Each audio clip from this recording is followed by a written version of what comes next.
और वृंदावन बिहारी लाल की जय। जय जय श्री राधे श्याम। चलें हम आपने कल बड़े धूमधाम से गोवर्धन नाथ का पूजन किया और कथा को बड़े प्रेम से श्रवण किया। आज लाला के कहने पर है ना, सभी ने आज गोवर्धन का पूजन किया। जब इंद्र को पता चला ना कि आज इतने सालों की परंपरा आज एक छोटे से लाला के कहने पर तोड़ दी, तो इंद्र बड़ा गुस्सा क्रोधित करने लगा कि बताओ कोई छोटा सा लाला कहेगा दुनिया वाले मेरी पूजा बंद कर देंगे।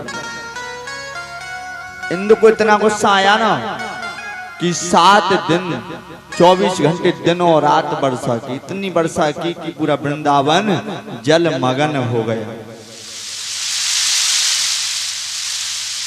आज सबको लेकर जब वर्षा हुई ना तो पूरा वृंदावन ठाकुर जी की शरण में पहुंच गया कि शरणागतम दीनानाथम यस्या भगवानम देव देवादिवंदनम।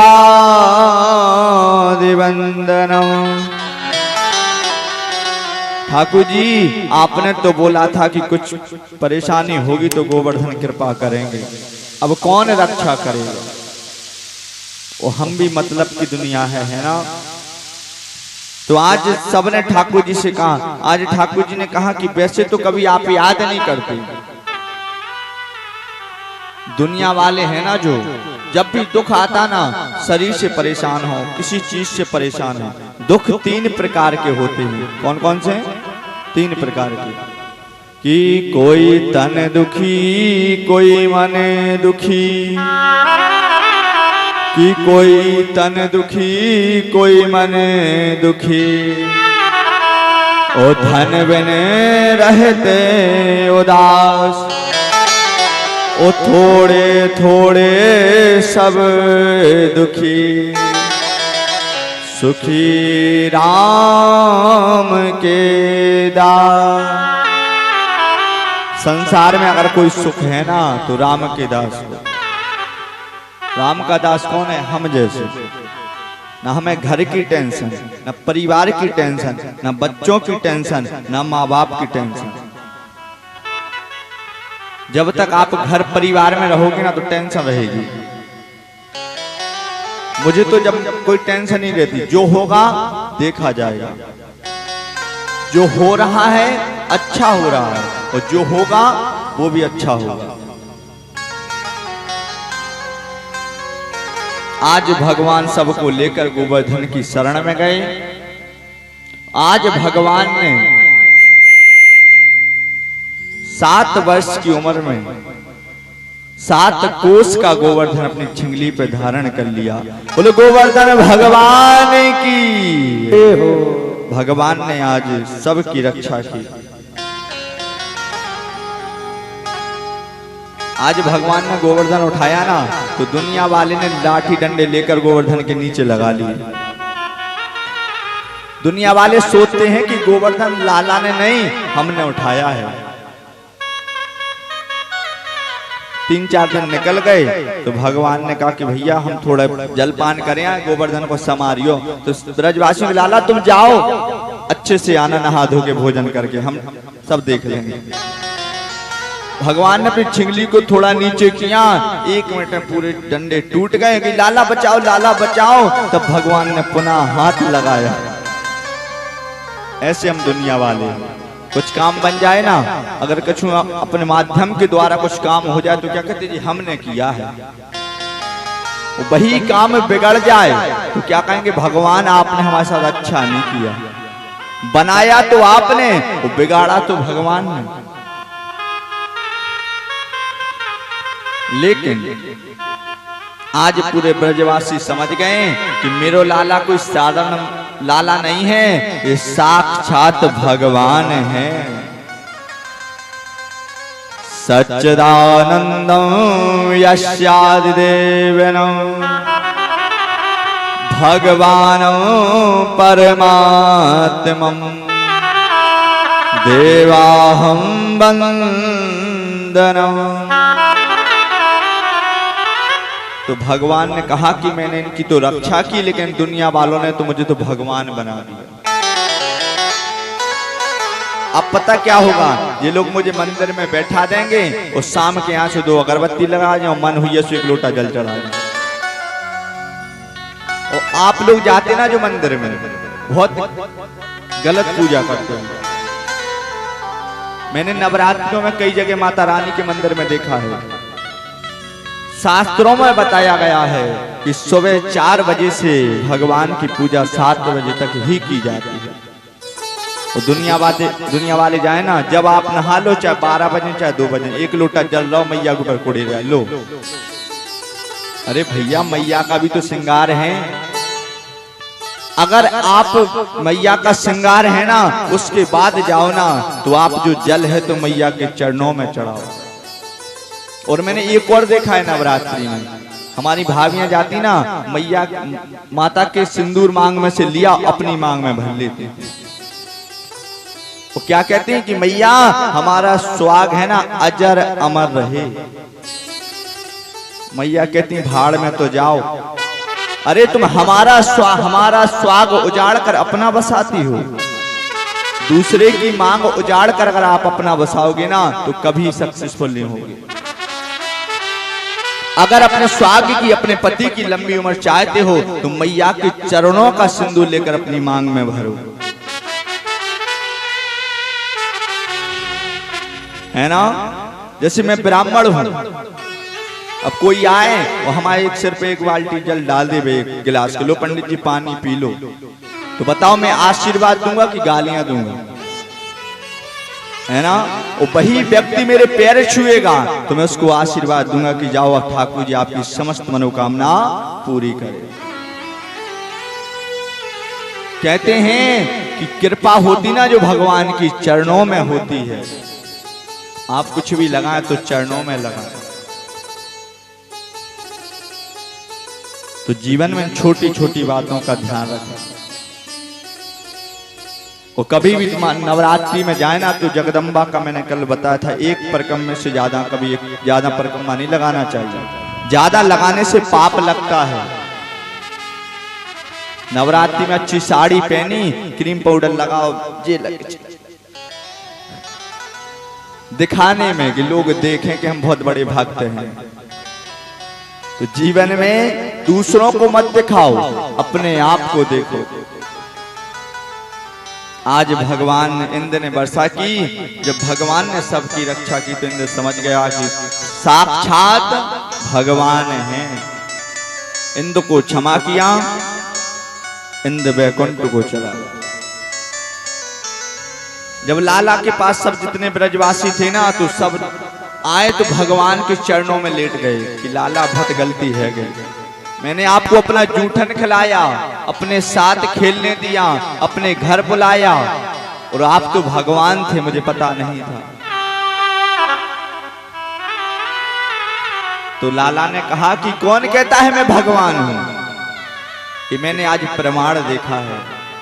लाला कहना है तुम्हें पता ना, हमारे गांव में पंडित जी आए थे ना, उनने मुझे ऐसा मंत्र दिया है कि आप लोग जो खाते ना, मैं उस मंत्र को पढ़ता हूं तो आप लोगों की ताकत मेरे अंदर आ जाती है।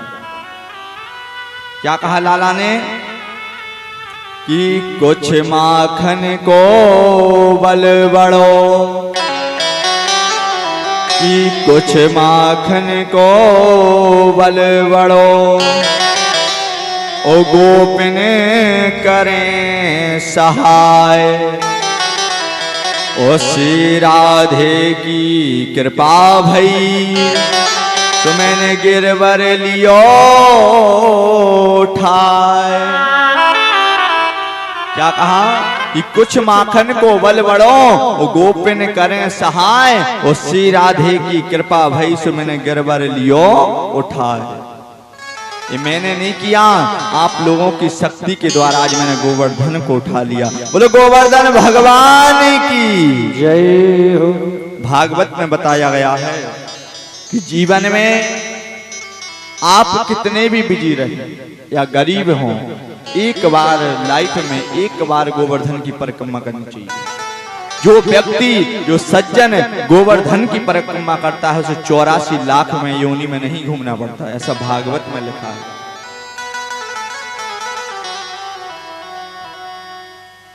और भगवान है ना जो आज सबने विचार कर दिया, संतों ने विचार किया कि सब कहते हैं कि 7 दिन तक इतना जल बरसा, 7 दिन दिनों रात वर्षा हुई, वो जल गया तो गया कहां गया। अरे अपने ललितपुर में 2-3 घंटे बारिश हो जाए तो नाले निकल जाते है ना, तो सोचो जहां पर 7 दिन तक वर्षा हुई हो, इतना जल गया तो गया कहां। सबने प्रश्न किया। अगर अपन को समझना है तो चलना पड़ेगा त्रेता में। कौन कौन चलेगा त्रेता में समझने के लिए? बैठना यही है, मन चल रहा है। कहते हैं कि सबसे ज्यादा तीव्र गति होती है मन की। हवाई जहाज, एरोप्लेन, ट्रेन से सबसे ज्यादा तीव्र गति होती है मन की। अपन बैठे बैठे अभी भी विदेश चल सकते हैं, क्यों? मन कभी भी कहीं भी पहुंच सकता है। चलें त्रेता में? कौन कौन चलेगा? चल रहा है, देखो फ्री में लो आ जा रहा है, पैसा तक नहीं ले रहा, लेकिन मैं नहीं ले जाऊंगा। आप लोगों से निवेदन है कि सबको 1-1 रुपए चढ़ाना पड़ेगा अभी आरती में, मंच पे आके 1-1 रुपए, ज्यादा नहीं, 1 रुपए में ले चलूंगा आपको। कौन कौन देगा 1 रुपए? 1 रुपया नहीं देते। भाभी ने तो हाथ ही नहीं उठा कर, हम नहीं पंडित जी। 1 रुपए बस, ज्यादा नहीं। और आप लोग अपने हो, एक बात बताऊं, आप लोग पता क्या करते? भगवान के दरवाजे जाते कहते भगवान हमें 1 करोड़ मिल जाए, भगवान हमें 5 करोड़ मिल जाए। तो भगवान का तो बेटा है, तो हम ही नहीं है कि तुम्हें दे दे। मैं इतना पैसे वाला कैसे बन गया? आपको आज पर्सनल बात बताऊं कि रहने बताऊं? मैं कभी भी किसी भगवान के दरवाजे जाता ना तो 1 रुपए से ज्यादा नहीं मांगता। क्यों? कि भगवान को देने में भी परेशानी नहीं हुई। 1 रुपए की क्या वैल्यू है? भगवान का लो पंडित जी ले जाओ, भाग जाओ। मैं कभी किसी भगवान के दरवाजे जाऊं ना तो 1 से 2 नहीं मांगता। कहते भगवान अगर 2 दे तो हम 1 को आपको रिटर्न कर दें, लेकिन 1 चाहिए भाई। और आप लोग पढ़े लिखे हो, अपने पूरे टोटल भगवान के देखें, सब कहते हैं कि 36 करोड़ देवी देवता हैं। कितने? 36 करोड़। अब सोचो आप लोग, एक भगवान 1 ही रुपया पंडित जी खोते हैं, तो हम तो वैसे ही करोड़पति बन गए। तो भगवान से कम मांगो। बोलो वृंदावन बिहारी लाल की जय हो। तो आज चलते हैं त्रेता में। जब सीता जी लंका से आई ना रावण के पास से, तो सीता जी ने कहा राम जी, जब से हम लंका से आए ना तो हमारा मन बड़ा अशांत रहता है, अजीब सा लगता है मुझे। मैं पंडितों ब्राह्मणों के भोजन कराना चाहती हूँ। कहते हैं जिस घर में ब्राह्मण भोजन होता ना, उस घर में दुख इत्यादि सब नष्ट हो जाते हैं। हम ब्राह्मणों का बहुत अच्छी मशीन है अंदर, जैसो चाहे खाना पचा ले। हम लोगों को गिरा इत्यादि नहीं लगते, सब मुक्त हैं हम इन चीजों से। आप लोगों ने देखा कोई एक्सपायर हो जाए तो कहते पंडित खिला दो सब ठीक हो जाए। हाँ, इससे एक बात याद आ गई, हो सके तो आप लोग कभी तेरी होती ना, कोई एक्सपायर हो जाए तो गलती से किसी के यहाँ भोजन करने नहीं जाया करो, ना अपने संतान को भेजा करो। क्यों?